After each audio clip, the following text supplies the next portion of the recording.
Israel será el conducto por medio del cual Dios traerá la simiente redentora para la humanidad. Te doy a elegir entre la vida y la muerte, entre el bien y el mal. Si cumples los mandamientos de Jehová tu Dios, amando al Señor y siguiendo sus caminos, vivirás y te bendecirá en la tierra que vas a entrar.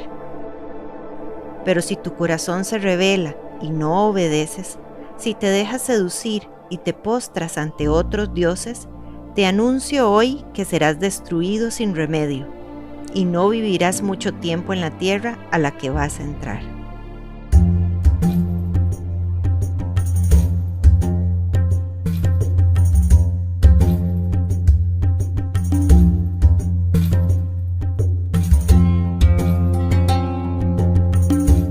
Las tribus de Israel se establecen en Canaán, la tierra prometida por Dios, pero tan solo una generación más tarde, la falta de liderazgo e identidad nacional les hace vulnerables a las hostiles fuerzas del mal. En aquellos días no había rey en Israel. Cada uno hacía lo que bien le parecía.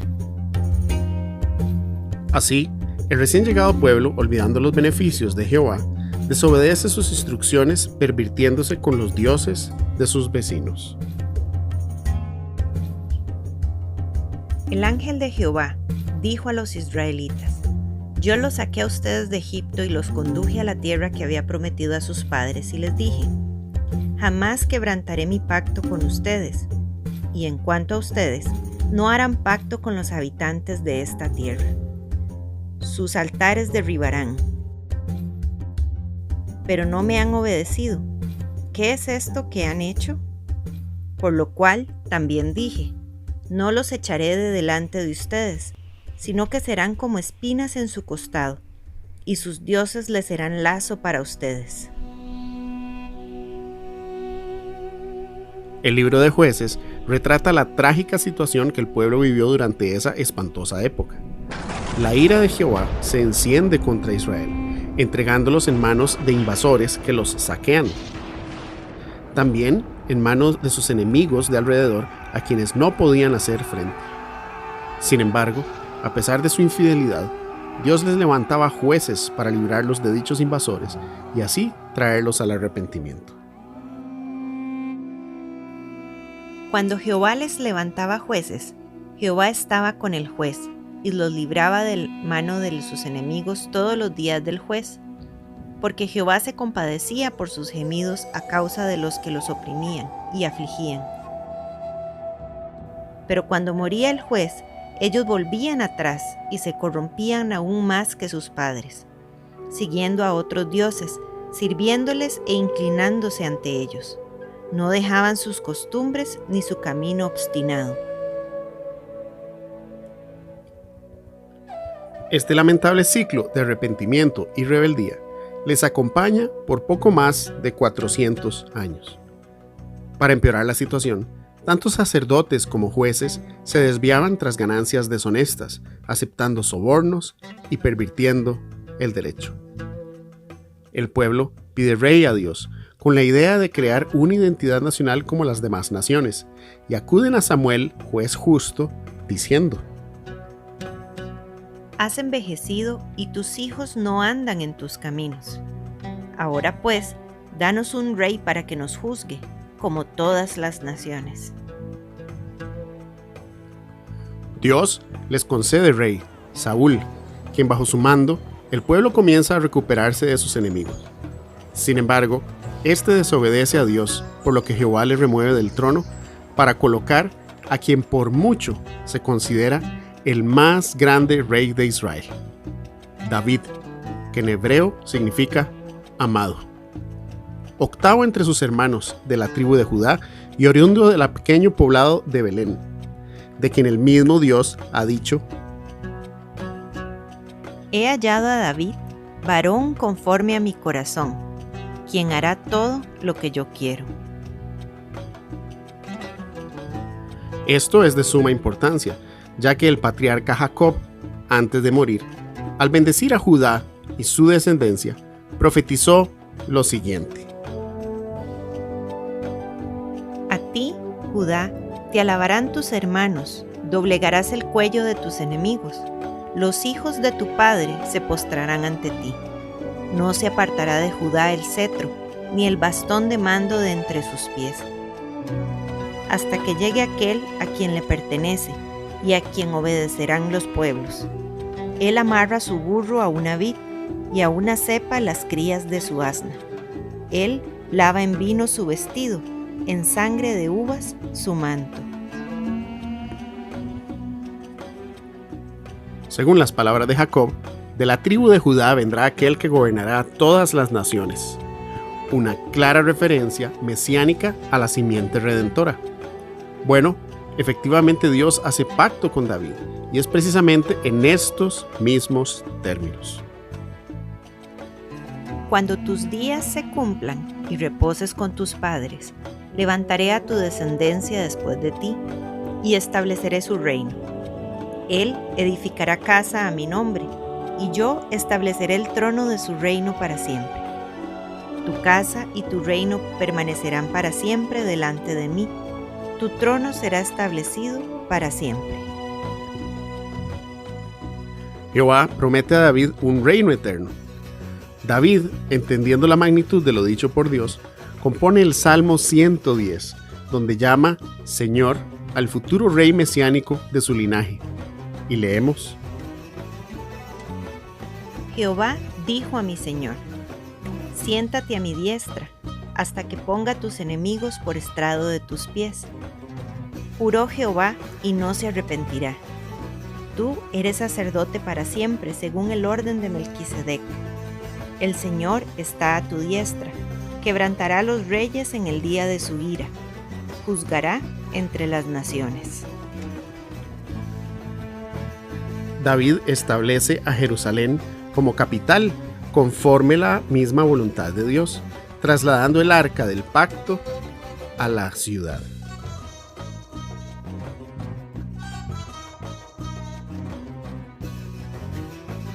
Mas a Jerusalén he elegido para que en ella esté mi nombre, y a David he elegido para que esté sobre mi pueblo Israel.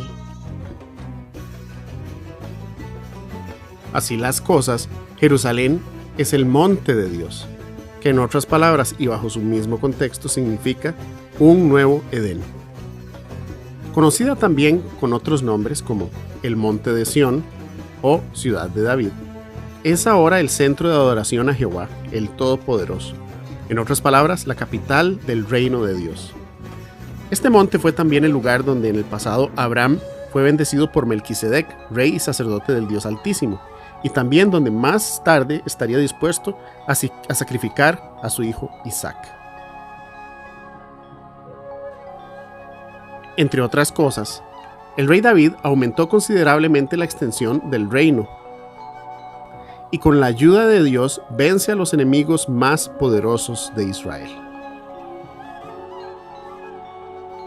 David se caracterizó por intentar mantener una teocracia, y aunque el pueblo comenzaba a forjar una identidad propia alrededor de esta idea, 2 generaciones más tarde el reino sufriría una ruptura fatal.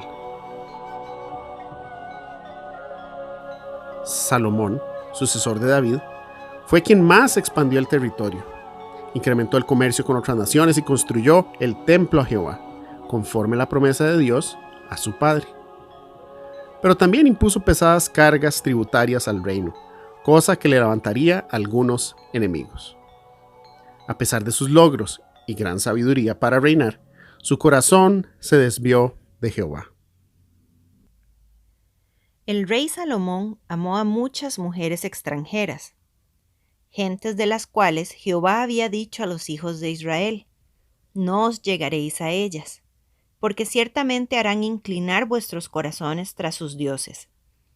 A estas, pues, se juntó Salomón, y sus mujeres desviaron su corazón, inclinándolo tras dioses ajenos.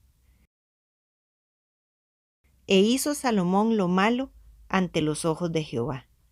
Y se enojó Jehová contra Salomón, y dijo: por cuanto ha habido esto en ti, y no has guardado mi pacto y mis estatutos que yo te mandé, romperé de ti el reino. Sin embargo, no lo haré en tus días, por amor a David tu padre, lo romperé de la mano de tu hijo. Una vez muerto Salomón, se precipitaron los acontecimientos que causaron la división del reino en dos estados independientes: el de Judá, o reino del sur, y el de Israel, reino del norte, cuya capital es Samaria. Jeroboam, rey del norte, para evitar la peregrinación anual del pueblo al templo en Jerusalén, edifica altares y nombra sacerdotes sin ser descendientes de Leví, colocando 2 becerros de oro, uno en Betel y otro en Dan. Así el pueblo iba y los adoraba. Esta división provoca un pulso de poder político que dura poco más de 3 siglos, donde ambos reinos se ven inmersos en una espiral de violencia y apostasía cada vez más profunda. Jehová levanta profetas para recordarles la gravedad de haber violado las condiciones del pacto, anunciando el inminente juicio de no haber un arrepentimiento. ¿Ha cambiado alguna nación sus dioses, aunque esos no son dioses? Pues mi pueblo ha cambiado su gloria por lo que no aprovecha. Espántense, oh cielos, por esto, y tiemblen, queden en extremo desolados, declara el Señor, porque 2 males ha hecho mi pueblo. Me han abandonado a mí, fuente de aguas vivas, y han cavado para sí cisternas, cisternas agrietadas que no retienen el agua.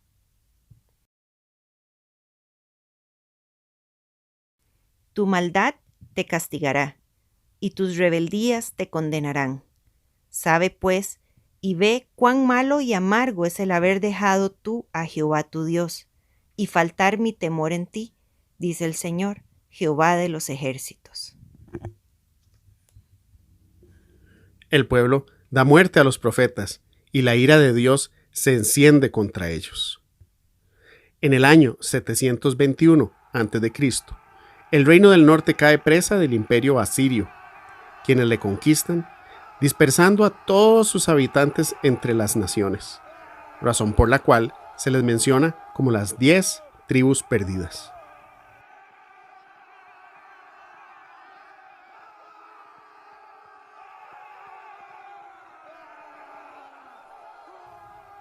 A pesar de lo acontecido al reino del norte, Judá continúa en franca decadencia. Así, unos 130 años más tarde, llega el juicio. El ejército babilonio sitia a Jerusalén, asediando la ciudad por poco más de año y medio. El día 9 del mes de Ab, 586 a.C., Babilonia conquista el reino del sur, llevando cautiva a su población, destruyendo todo Jerusalén y su templo, la casa de Dios. Desde aquel terrible día hasta hoy, el 9 de Ab es un día de intenso duelo para los judíos alrededor del mundo, lo que desde su perspectiva significó el fin del reino de Dios y un segundo exilio de Edén. Los exiliados marcharon hacia Babilonia llevando entre sus más valiosas pertenencias sus instrumentos musicales. Aquellas melodías que sonaban en las calles de Jerusalén han sido silenciadas. En su lugar se levantan ahora los duros lamentos de los exiliados. Junto a los ríos de Babilonia, allí nos sentábamos y aún llorábamos, acordándonos de Sión. Sobre los sauces en medio de ella, colgamos nuestras arpas, y los que nos habían llevado cautivos nos pedían que cantásemos, y los que nos habían desolado nos pedían alegría, diciendo: Cantadnos algunos de los cánticos de Sión. ¿Cómo cantaremos cántico de Jehová en tierra de extraños?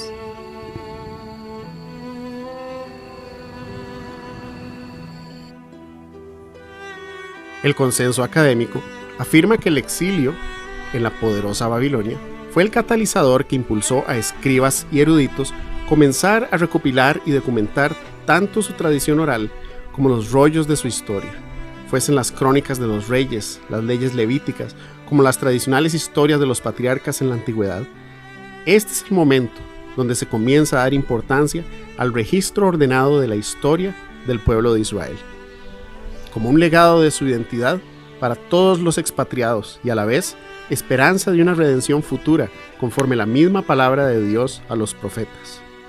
De ahí la cantidad de motivos babilonios y referencias directas de la antigua Mesopotamia en las Escrituras.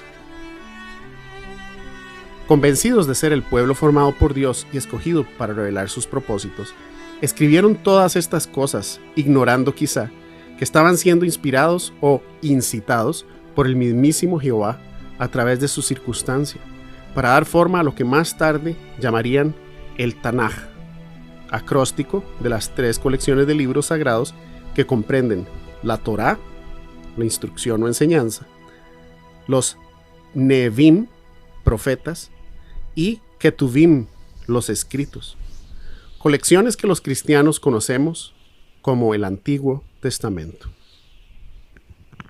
Así las cosas, y contrario a la creencia popular, las Sagradas Escrituras no cayeron del cielo, ni fueron dictadas a sus autores a modo de hipnosis por parte de Dios, sino que son el producto de muchos autores y editores que gracias a sus diversas circunstancias y experiencias formaron esta colección de libros independientes. Todo este proceso, desde las primeras tradiciones orales en la antigüedad hasta el primer siglo después de Cristo, ha sido cuidadosamente guiado por la providencia de Dios para producir lo que billones de personas en el mundo consideramos la palabra de Dios. La genialidad de sus autores nos permite no solo ver cada una de las piezas de este mosaico extraordinario, sino que al considerar cada una de sus obras como parte de un todo, se revela el panorama completo, el mensaje del Creador a su creación y su propósito para con ella.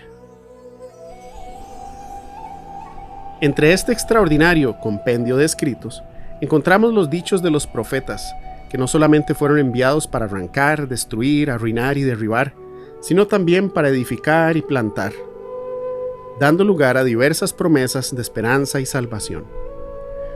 Consoladores discursos emplazados junto a los relatos de la caída de Jerusalén, que pretenden con esto la necesidad de que el pueblo, aún en medio de las más desdichadas y apremiantes circunstancias, mantenga firme su confianza en la misericordia de Jehová su Dios, como lo vemos claramente expresado en las Lamentaciones de Jeremías. Por la misericordia de Jehová no hemos sido consumidos, porque nunca decayeron sus misericordias. Nuevas son cada mañana, grande es tu fidelidad. Bueno es Jehová a los que en él esperan, al alma que le busca. Bueno es esperar en silencio la salvación de Jehová. Entre las profecías más extraordinarias, destaca el anuncio que Dios va a restablecer su relación con Israel, relación perdida a causa de sus múltiples infidelidades, donde aquel antiguo pacto será sustituido por un nuevo pacto, no grabado en tablas de piedra, sino en la mente y corazón. He aquí que vienen días, dice Jehová, en los cuales haré nuevo pacto con la casa de Israel y con la casa de Judá. No como el pacto que hice con sus padres el día que tomé su mano para sacarlos de la tierra de Egipto, porque ellos invalidaron mi pacto, aunque fui yo un marido para ellos, dice Jehová. Pero este es el pacto que haré con la casa de Israel después de aquellos días, dice Jehová. Daré mi ley en su mente y la escribiré en su corazón, y yo seré a ellos por Dios, y ellos me serán por pueblo. Y no enseñará más ninguno a su prójimo, porque todos me conocerán, porque perdonaré la maldad de ellos, y no me acordaré más de su pecado.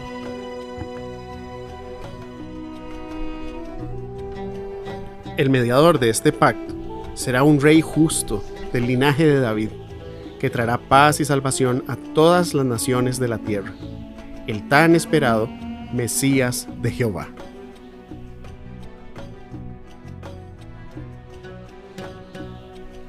Alégrate mucho, hija de Sión, da voces de júbilo, hija de Jerusalén. He aquí tu rey vendrá a ti, justo y salvador, humilde y cabalgando sobre un asno, sobre un pollino hijo de asna, y hablará paz a las naciones, y su señorío será de mar a mar, y desde el río hasta los fines de la tierra.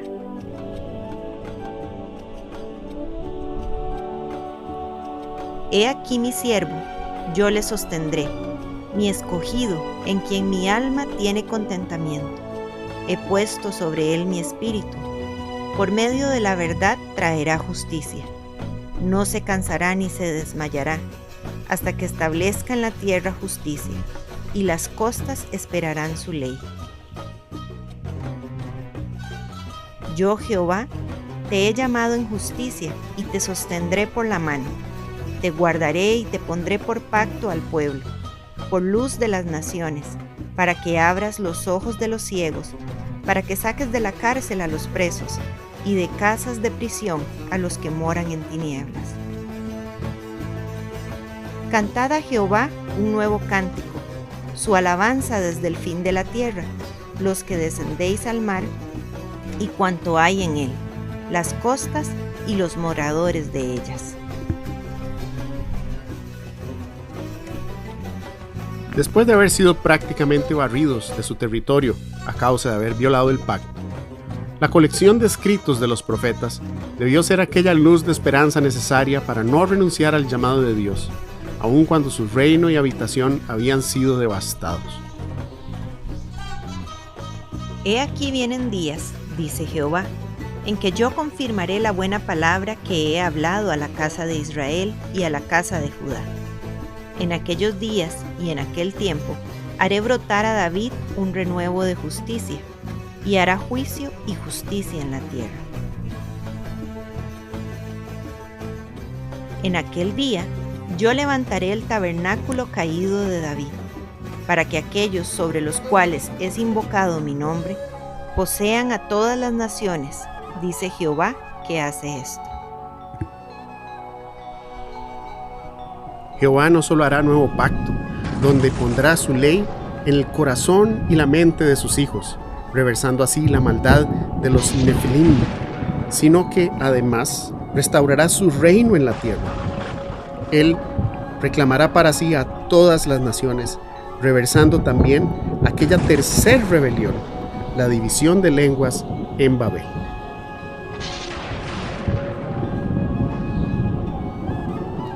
En aquel tiempo devolveré yo a los pueblos pureza de labios, para que todos invoquen el nombre de Jehová, para que les sirvan de común consentimiento. El exilio en Babilonia dura 70 años y es gracias al decreto de Ciro, rey de Persia, que los exiliados en Babilonia pueden regresar a Jerusalén con el encargo expreso de edificar la casa de Jehová, Dios de Israel. Los libros de Esdras y Nehemías nos narran el regreso de muchos desterrados a Jerusalén, donde a pesar de muchas tribulaciones, inicia la reconstrucción del templo y la restauración de los muros de la ciudad. Pero lo más importante es que restablecen el culto y se disponen a crear una nueva comunidad auténticamente regida por la ley de Dios, procurando principalmente fortalecer así su identidad nacional y evitar una calamidad semejante al exilio. Ahora, los hijos de Israel, dispersos en otras naciones, podrán regresar a su tierra o al menos subir a Jerusalén para celebrar sus 3 festividades anuales y adorar nuevamente a Jehová su Dios en el templo. A este periodo de tiempo en la academia se le conoce como la época del Segundo Templo o intertestamental, época donde dicha identidad hebrea se trata de resguardar tan celosamente que encontramos los primeros grupos de fieles denominados los Hasidim o Hasideos, que significan los fieles o piadosos, grupo que se menciona en los libros apócrifos de los Macabeos y se describen como fieles unidos a la causa de evitar la helenización del pueblo, luchando contra la idolatría que pretendía el edicto de Antíoco Epífanes, rey de Siria.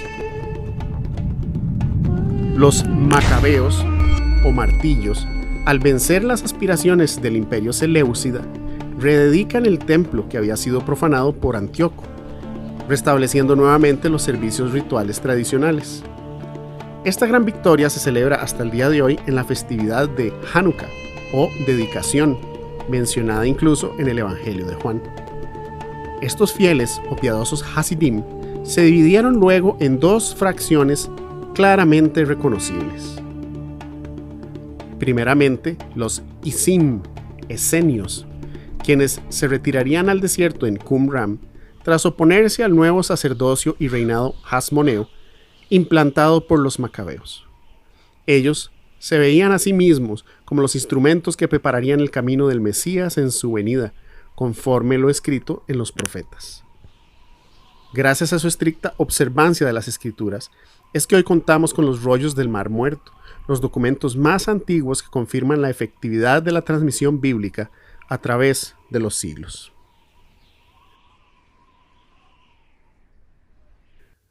El segundo grupo son los Faruzim o fariseos, quienes se convertirían en la base litúrgica y ritual del judaísmo rabínico, donde rabí significa maestro de la ley. Es también en esta época de restauración donde, para asegurar la buena práctica de la Torá, se establece la asamblea o consejo de maestros o sabios, los 70 doctores más prominentes de la ley en la tierra de Israel, que junto al sumo sacerdote harían la función de juez. Ellos se sentaban juntos a resolver cualquier pregunta que requiriera una interpretación de la ley, de ahí su nombre en hebreo, Sanedrín, sentarse juntos. En su celo por salvaguardar las escrituras, establecen una serie de leyes y dogmas que más tarde terminarían haciendo más daño que beneficio, muchas de las cuales se practican hasta el día de hoy por el judaísmo ortodoxo. Con respecto a las escrituras, aparte de los libros canónicos de Esdras y Nehemías, no es mucho lo que podemos encontrar de esta época post-exílica, más que abundantes libros apócrifos de carácter apocalíptico. A esta ausencia de escritos se le llama popularmente los 400 años del silencio. Sin embargo, entre la literatura de este periodo, encontramos uno de los libros más interesantes y controvertidos en las escrituras: el libro de Daniel. Daniel pertenece esencialmente al género apocalíptico, caracterizado por su difícil comprensión, debido a la abundancia de figuras literarias normalmente utilizadas en lenguaje hiperbólico o exagerado. Este género retrata las dos caras de la realidad que vivimos. Por un lado, el mundo tal como se percibe en el plano natural, pero por otro, y simultáneamente, se abre la cortina de una realidad superior, la del mundo espiritual, razón por la que normalmente el narrador experimenta, a modo de visión o sueño, un encuentro sobrenatural, donde se revela la realidad cósmica del presente y el futuro. El consenso académico considera que el libro fue compuesto en esta época intertestamental, específicamente el siglo II a.C. Probablemente inspirado en el libro de Ezequiel y el primer libro de Enoc, Daniel es de gran complejidad y motivo de innumerables especulaciones.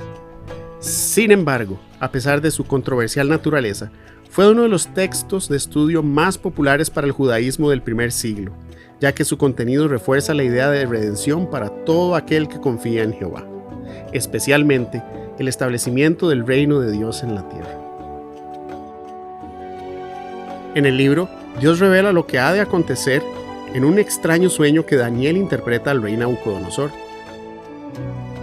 donde una gran imagen que representa los reinos de la tierra es destruida por una piedra proveniente del cielo.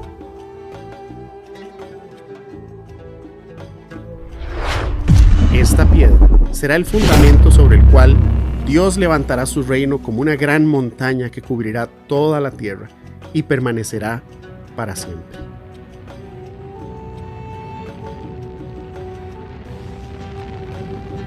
Esta visión hace eco a las palabras que encontramos en los Salmos y el profeta Isaías, donde leemos: La piedra que desecharon los edificadores ha venido a ser cabeza del ángulo. De parte de Jehová es esto: y es cosa maravillosa a nuestros ojos. Bendito el que viene en el nombre de Jehová. Jehová el Señor dice así: He aquí que yo he puesto en Sión por fundamento una piedra, piedra probada, angular, preciosa, de cimiento estable. El que creyere no se tambaleará.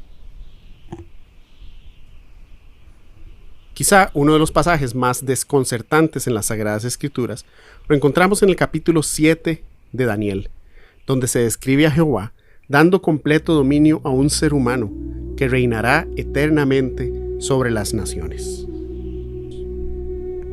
Y fueron puestos tronos, y se sentó un anciano de días, cuyo vestido era blanco como la nieve, y el pelo de su cabeza como lana limpia. Y he aquí con las nubes del cielo venía uno como un hijo de hombre, que vino hasta el anciano de días, y le hicieron acercarse delante de él. Y le fue dado dominio, gloria y reino, para que todos los pueblos, naciones y lenguas le sirvieran. Su dominio es dominio eterno que nunca pasará, y su reino uno que no será destruido.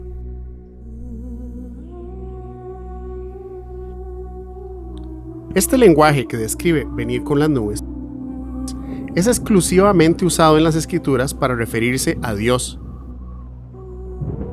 Pero en este caso, hace referencia a un hombre, lo que implica que los autores bíblicos desde entonces equiparan a esta figura humana con el mismísimo Jehová, Dios hecho hombre.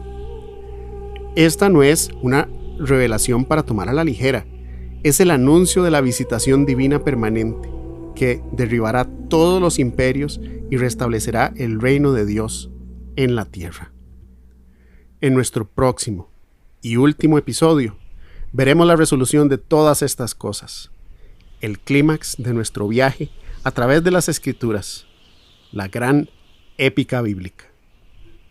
Hasta entonces, que la paz de Dios, que sobrepasa todo entendimiento, guarde sus corazones y pensamientos en Cristo Jesús, Señor nuestro.